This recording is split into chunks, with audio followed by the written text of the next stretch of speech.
సత్యం ఇంకా ప్రభావతి దగ్గరికి వెళ్ళైతే అడుగుతూ ఉంటాడు.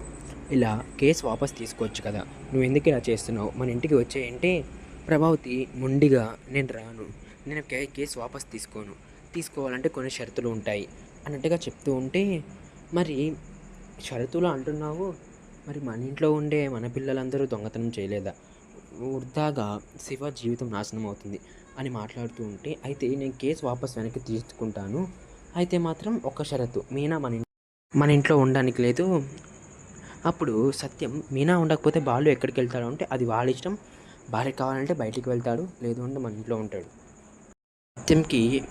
సత్యంకి కోపం వచ్చేసి, ఇక ఇక్కడ మీ వదిలింది కాబట్టి గమ్ముకున్నాను, నీ చెంప ఎక్కడిక్కడే పగలు కొట్టేసి ఉంటాను, అది గుర్తుపెట్టుకో అని చెప్తూ ఉంటే ప్రభావతి షాక్ అయిపోతుంది. ఇక లాస్ట్కి సత్యంకి ఒకటే అర్థమవుతుంది, తిను ఇలా చేసే పని అయితే తనని పంపించడం కన్నా కూడా జైలుకి ప్రభావతినే పంపించేస్తాడు అన్నట్టుగా అయితే ఉందన్నమాట సిచ్యువేషన్. ఇంకా సత్యంకి అటు కొడుకుని సవరించుకోవాలో లేదా ఇటు భార్యకి సపోర్ట్ చేయాలో అర్థం కాక తిక్కమక పడిపోతున్నాడు.